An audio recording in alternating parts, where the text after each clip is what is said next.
Hi, in this video we are going to look at how to configure a Mikrotik router as a DHCP relay. Now, as you can see on this diagram, we have a DHCP client connected to ETH1, which has an IP of 10.10.10.254, and then we have a DHCP server connected on ETH10, which has an IP of 192.168.0.254/24. Now, this DHCP server is configured to dish out IPs from a pool starting from 10.10.10.11 to 10.10.10.253 and a gateway of 10.10.10.254 and a DNS of 8.88.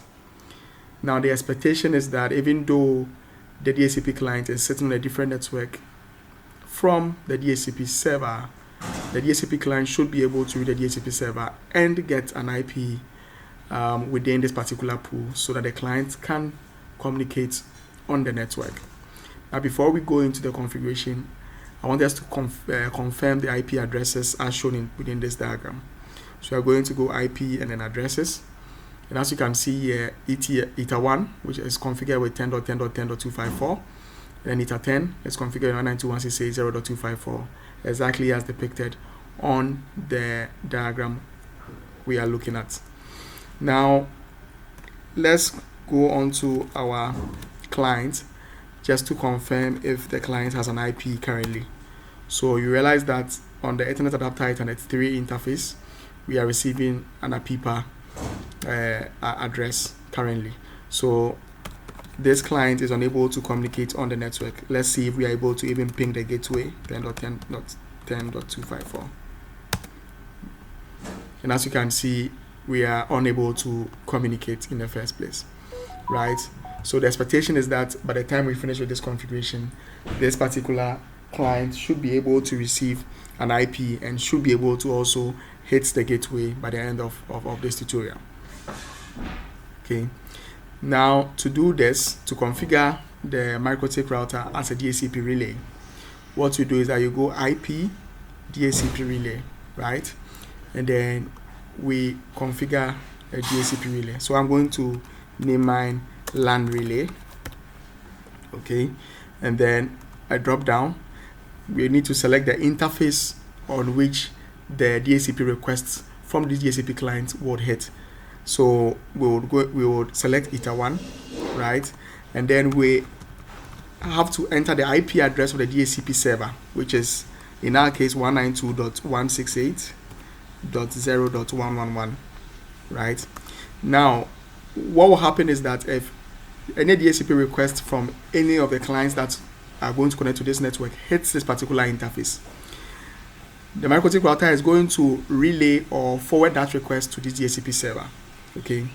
Now, if we do not configure any local address here, what will happen is that the Mikrotik router would forward that request as coming from the 192.168.0.254, which is the egress interface towards the DHCP server, right?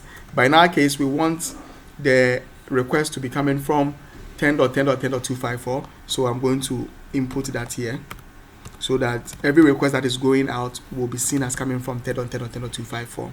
So I'm going to apply that and then say okay. So as it is now, I have successfully configured ETA1 as a DHCP relay interface, right?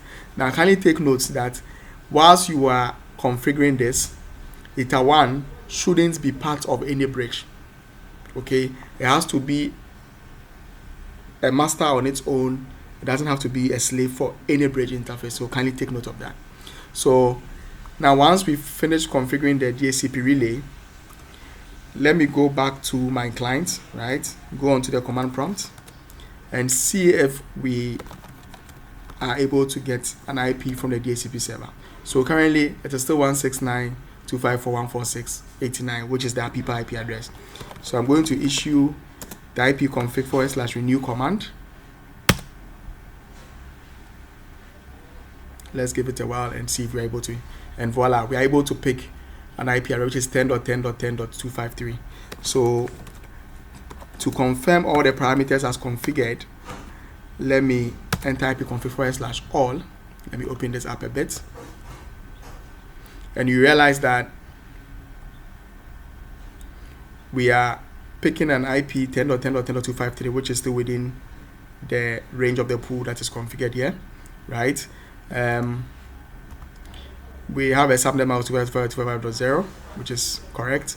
The default gateway is also correct, which is 10.10.254. And then look here, so the DHCP server is what?